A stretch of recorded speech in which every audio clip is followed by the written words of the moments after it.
more will those who receive God's abundant provision of grace and of the gift of righteousness reign in life through that one man, Jesus Christ. So alam po natin na dahil sa ating Panginoong Jesucristo, we can reign in life. Ano ba yung reign in life? Alam natin na the Lord will bless us even in this world. Hindi lang sa langit o hindi dito sa mundo.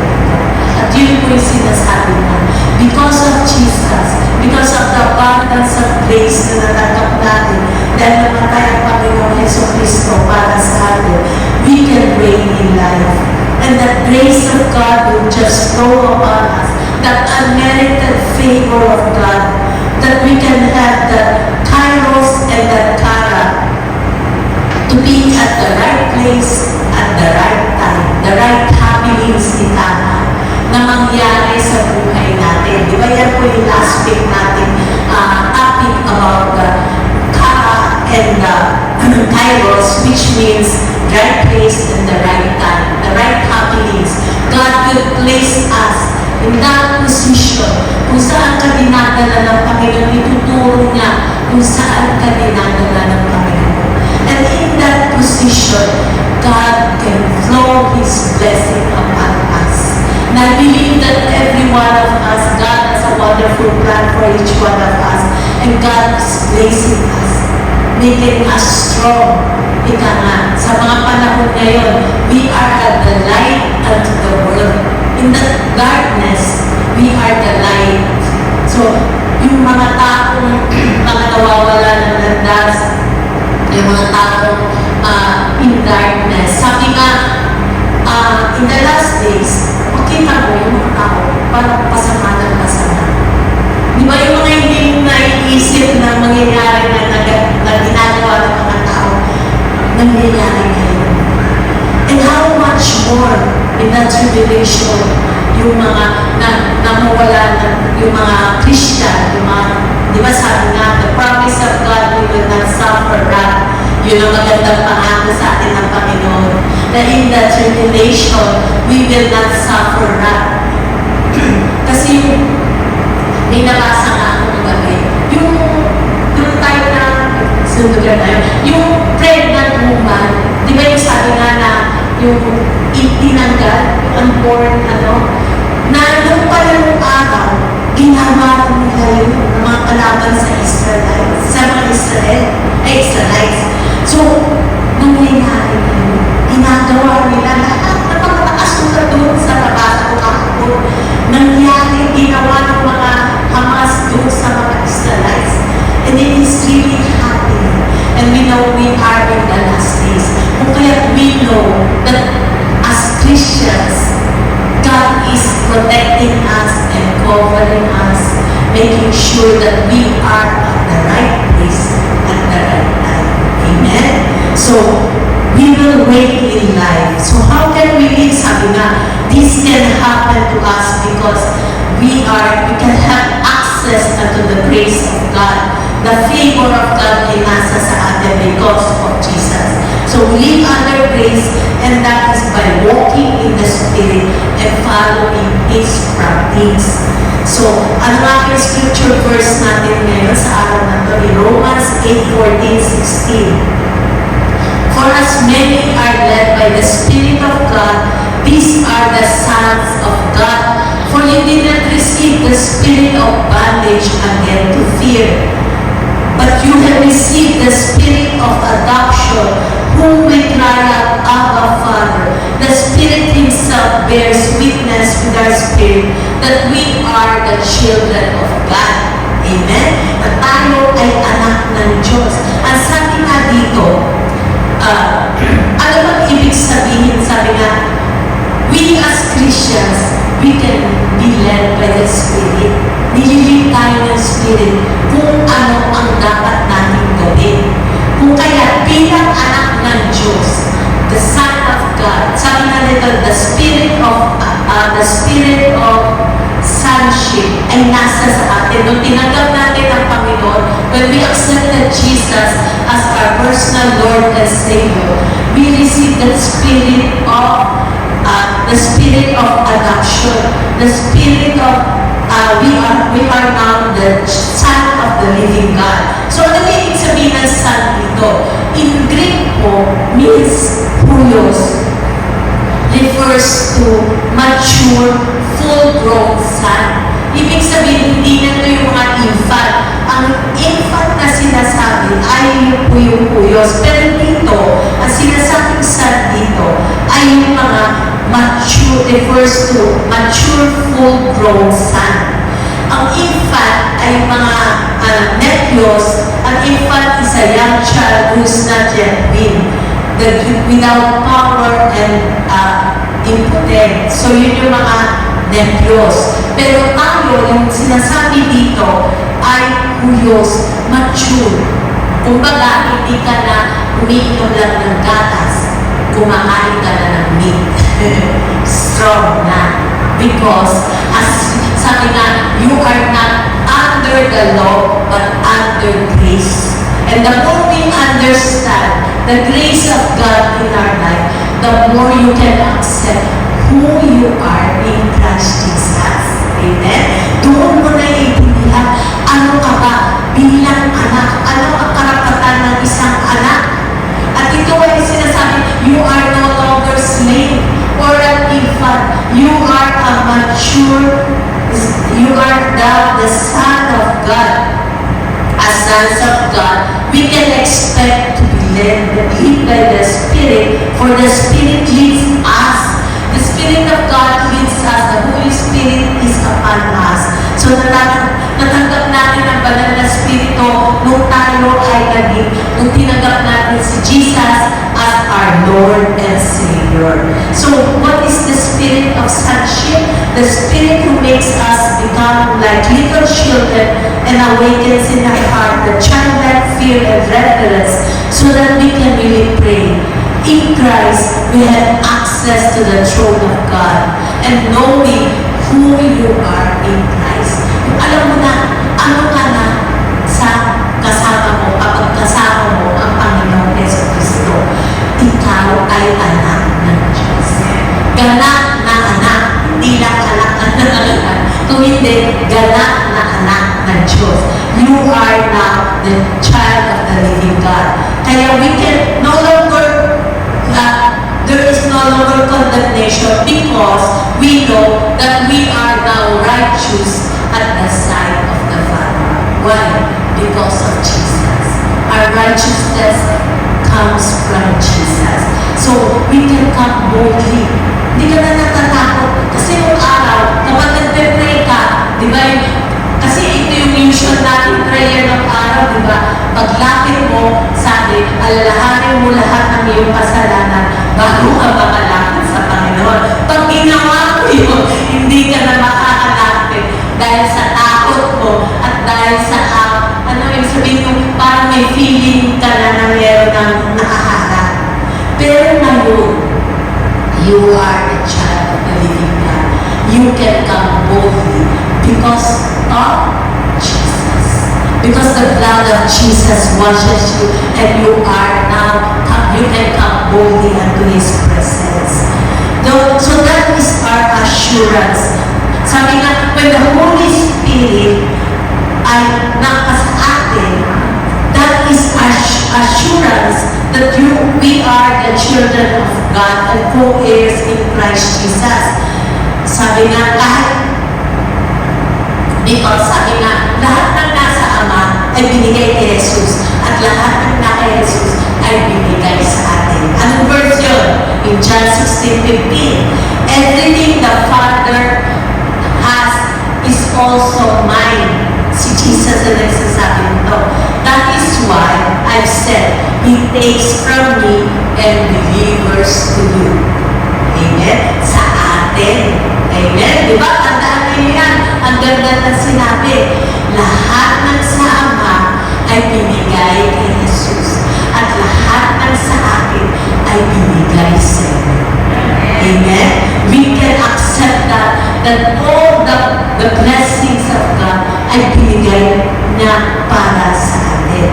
So, the Holy Spirit is working in us. So, the Holy Spirit is the witness. Sabi nga po sa Greek, is martyrio, which refers to the action of bearing witness to an action.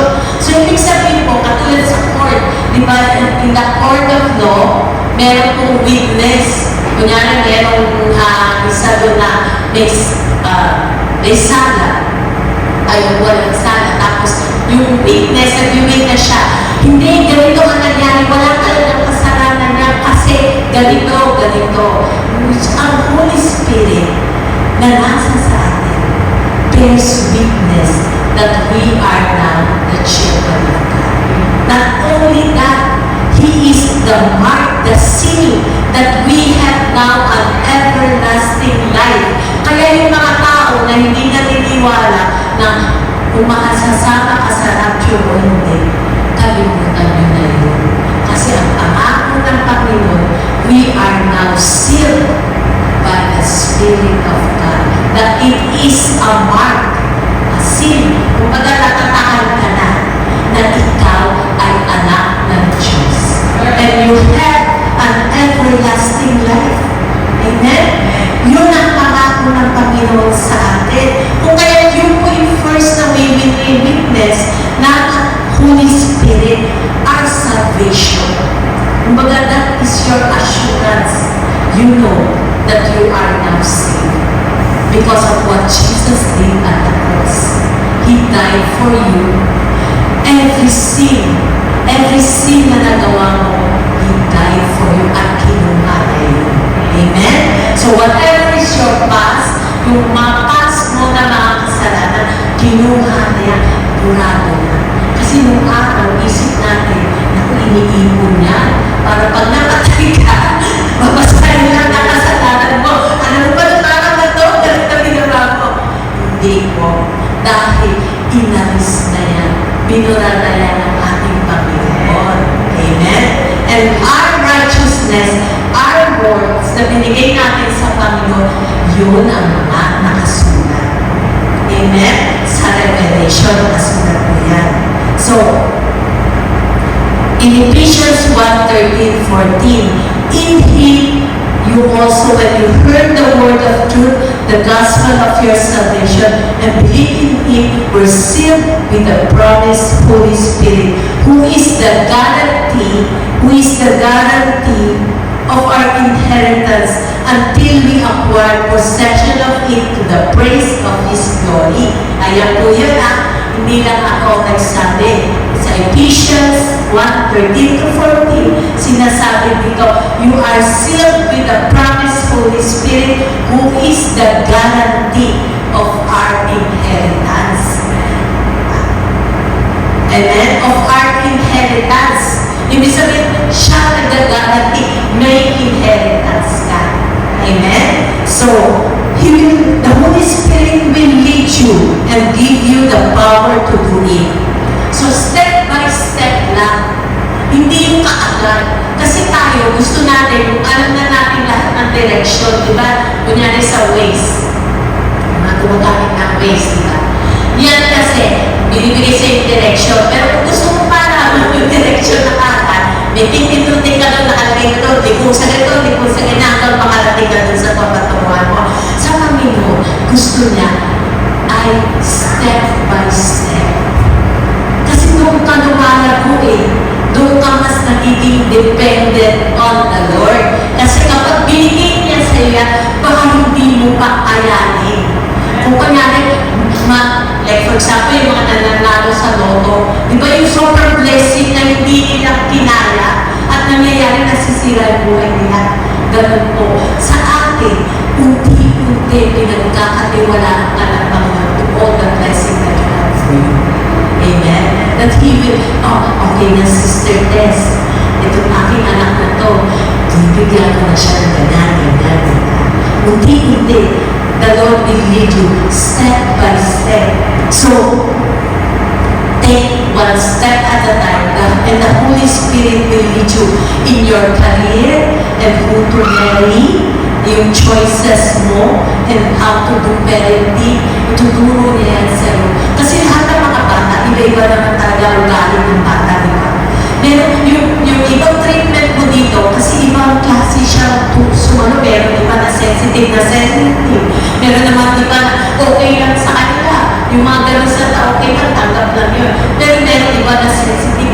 dinidibdib. So, God is teaching us, for example, yung mga parents, on how to treat your children. And how to, kung paano mo siya aalagaan. Iba-iba yan. Mga nanay dyan, alam ko maraming nanay na dyan. So, kung paano mo aalagaan yung anak, tunyo-turo yan, step by step. So, obey the practice. Kung saan ka rin lulugar, kung saan ka rin pupunta, kung ano sasabihin mo, hindi ka, it teaches us, that is why it teaches us to be dependent on the leading of the Holy Spirit. So, and how to be sensitive to the practice of the Holy Spirit. First is you feed on the Word of God. Okay? You read the Word of God. Hindi pa pwedeng shortcut. You feed on the Word of God because this is your food. Diba? Kapag hindi ka kumain ng isang araw, dudog ka na, manghihina ka na. Diba? And this, the Word of God, is your food. Your bread. Kumbaga, yan yung pagkain natin. So, doon ka lumalakas at doon doon sa'yo nagre-reveal ang Holy Spirit kung ano ang mga dapat mong gawin. So, at nagiging sensitive tayo sa practice of the Holy Spirit. First, He gives us the Rema Word, the now Word of God. As you read the Word of God, meron nag-lift up sa'yo na nagsabi sa'yo, kahit kung isa, nabasa mo na paulit-ulit yun, pero bigla na lang meron nagsalita sa'yo yun.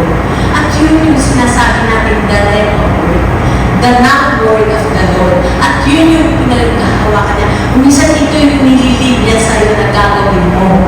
So, next is, and also, do not focus on the situation of the world.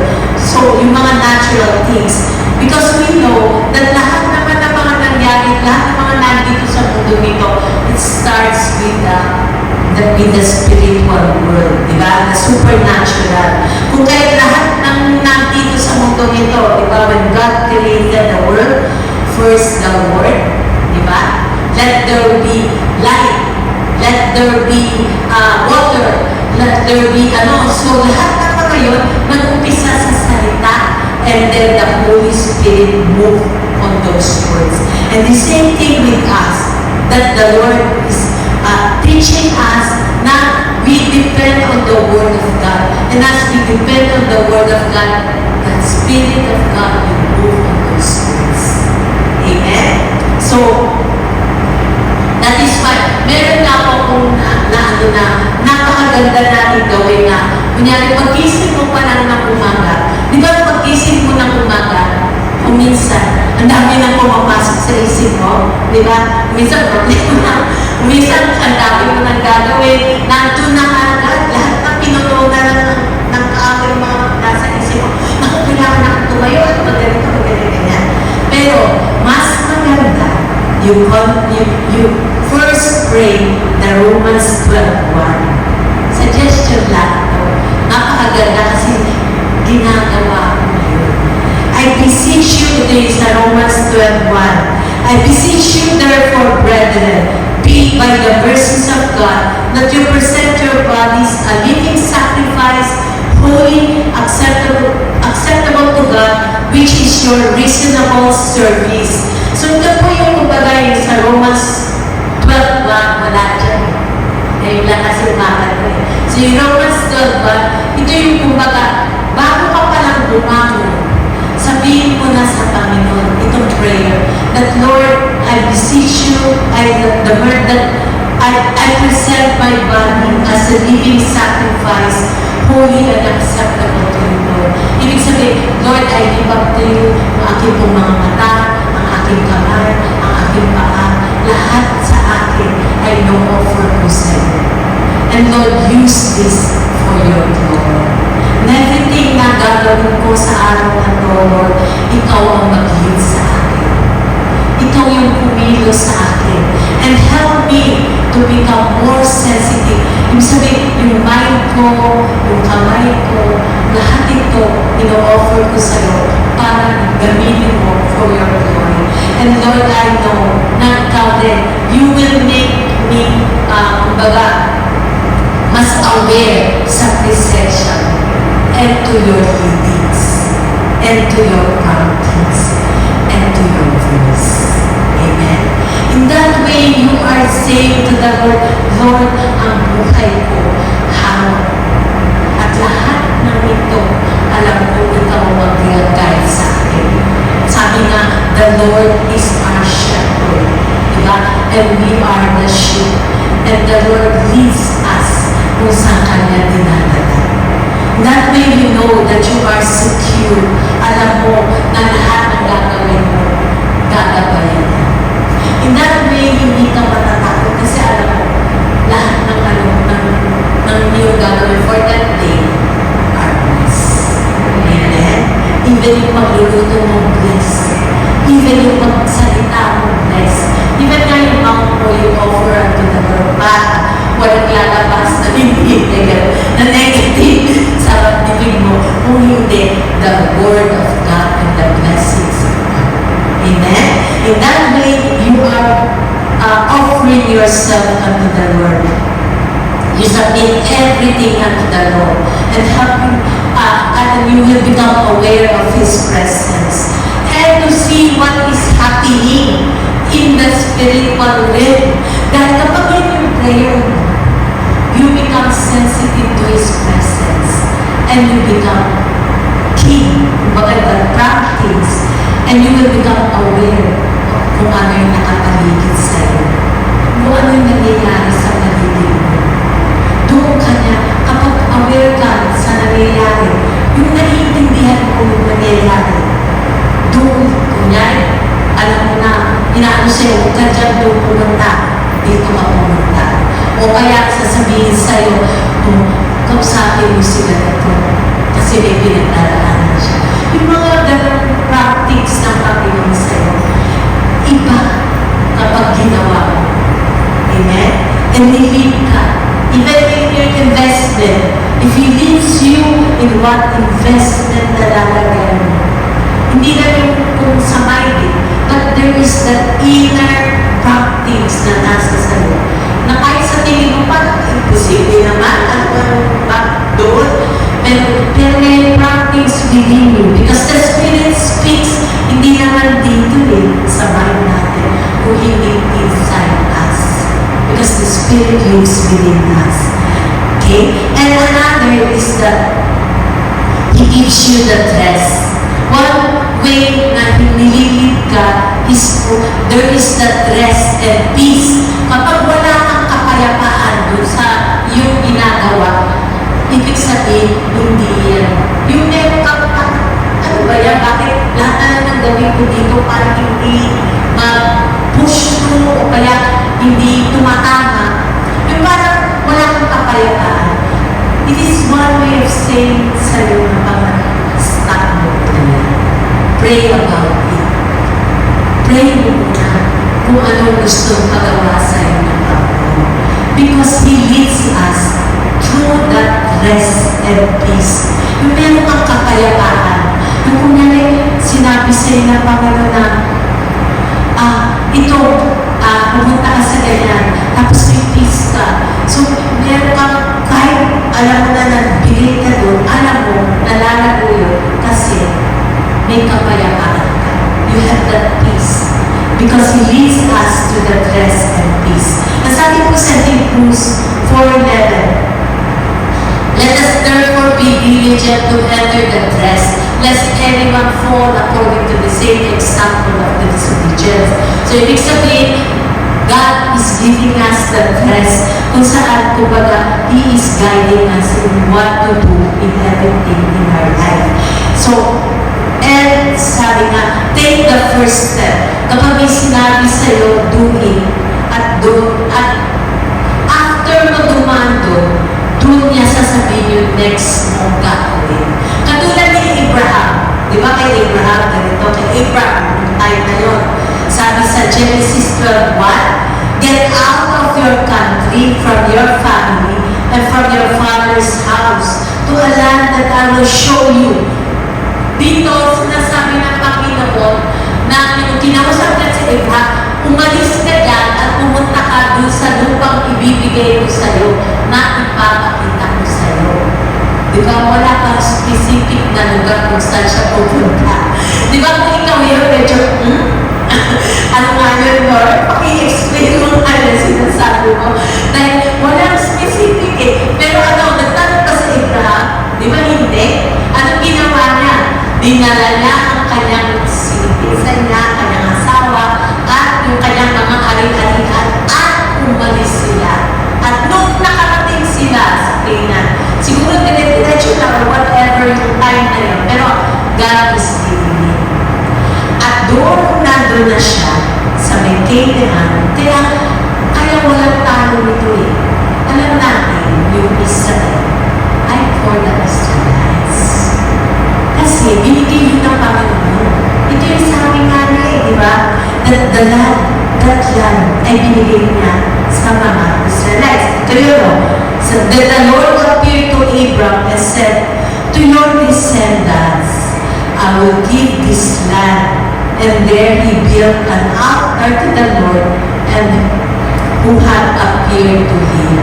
So, doon palang binigay yung second step ng Panginoon na kinonfirm, eto na ang lupa na binibigay ko sa iyo. Amen? So, ganun din po sa atin. When God leads us, hindi naman niya sasabihin sa iyo, eto ang gagawin mo, para bang alam mo na, masunod-sunod hindi eh.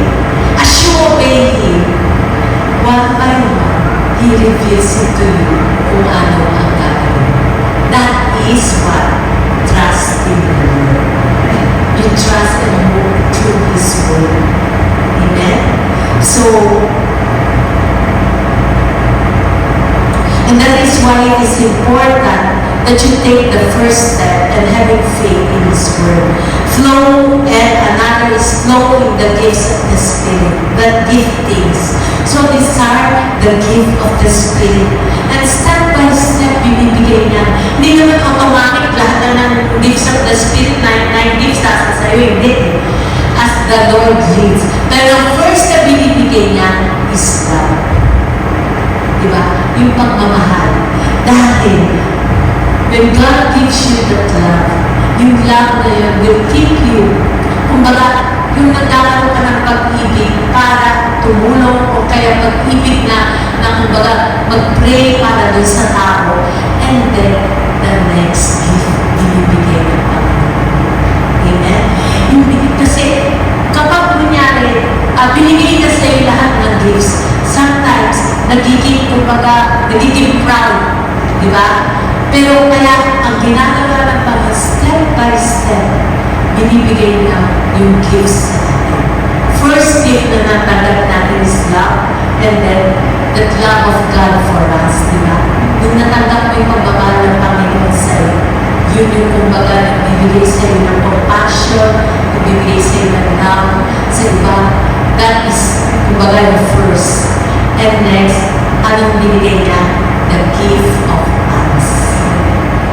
When you accepted the Lord Jesus, He gives you the gift of thanks so that you can worship the Lord.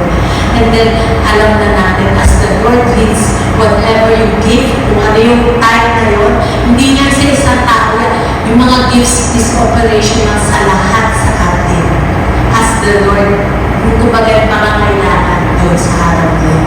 Amen?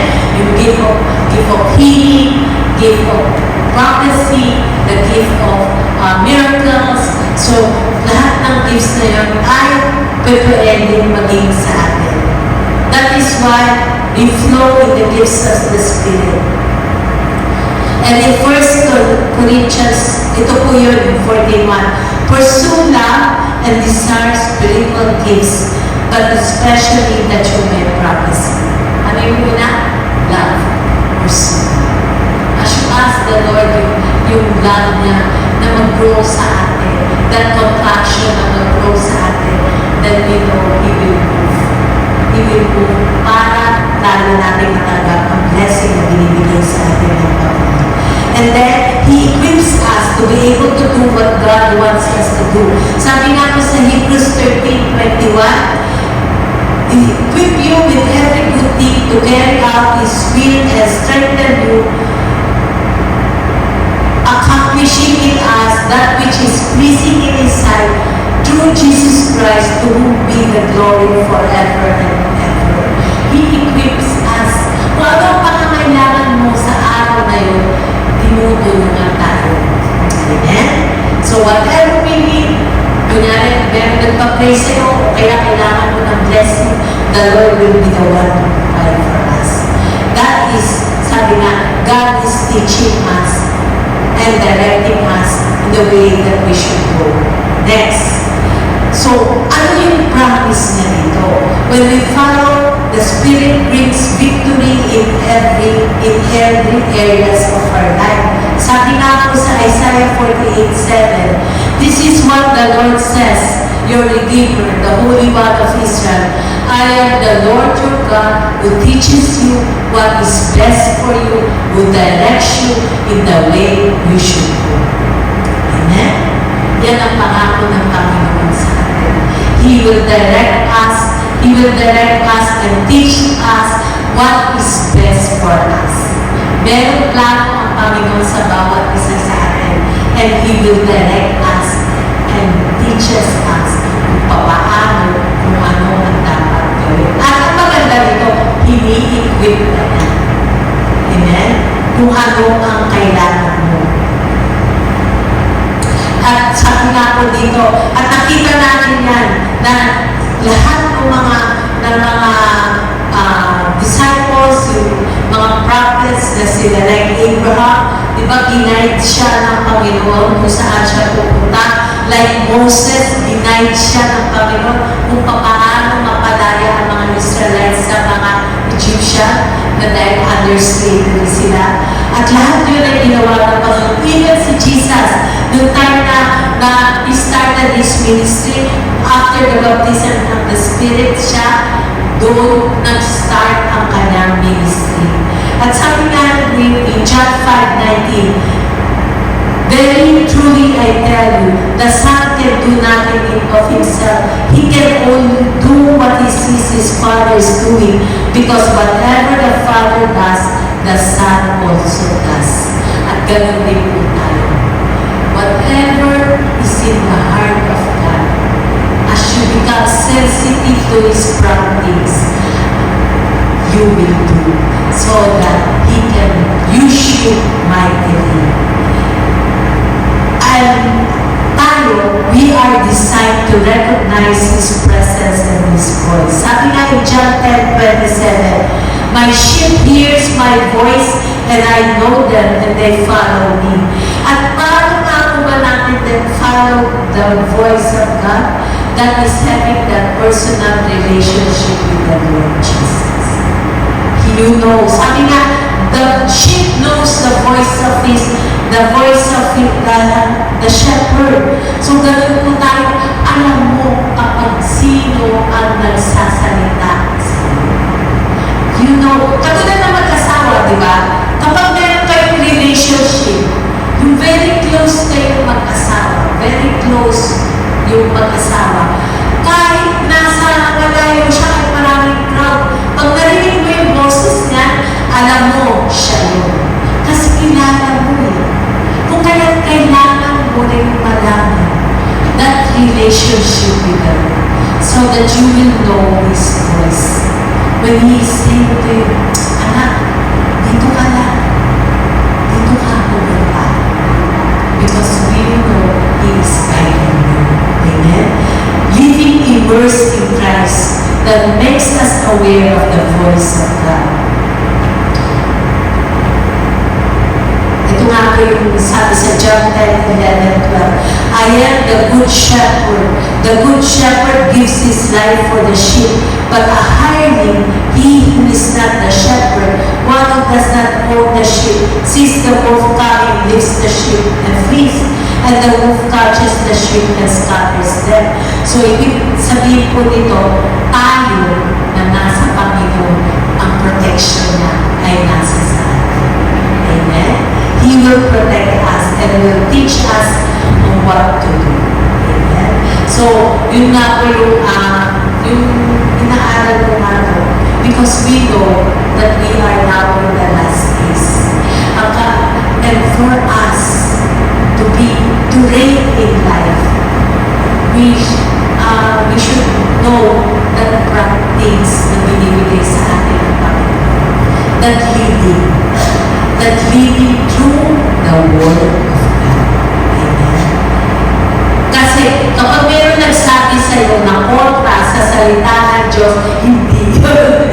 Ibang voice yun. Kaya it should confirm that the Word of God should confirm that voice natin. Amen? Klaro? Praise God.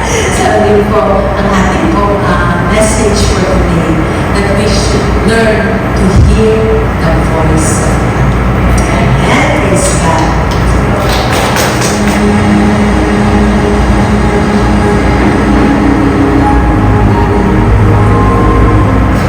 The bread symbolizes the body of Christ, and the wine symbolizes the blood of Jesus.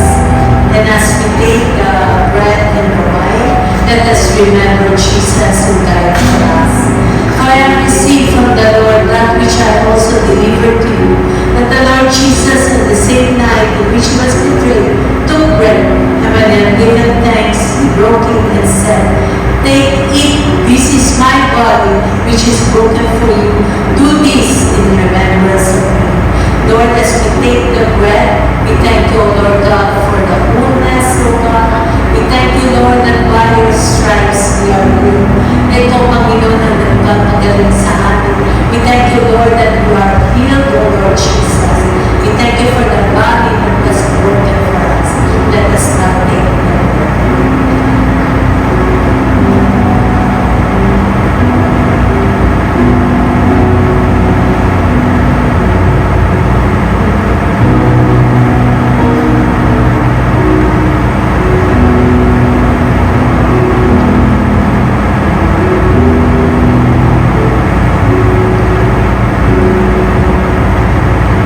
In the same manner, he also took the cup after supper, saying, "This cup is the new covenant in my blood.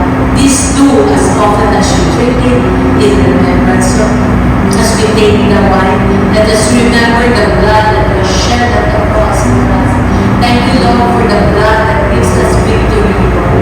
We thank you for the blood that washes us and cleanses us, na nagpalaya sa amin sa mga kasalanan, Lord.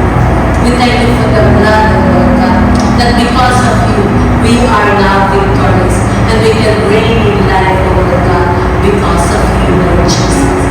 Let us not take the blood.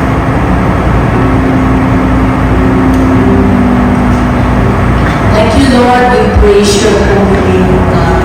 Salamat po, Panginoon, for giving us the new life, Lord, in you, Lord Jesus. Amen. Offerings to the Lord. Lord, as we lift up our tithes and offerings to you, Lord, Lord, binibigay po namin, Panginoon, sa iyo, Lord, ang aking po mga, Lord, yung tithes and offerings. Alam ko, Panginoon, na ito, Panginoon, na mag-bless nito, Panginoon. Return it back 100-fold, Lord. Let the blessings of God flow upon your children, Lord God.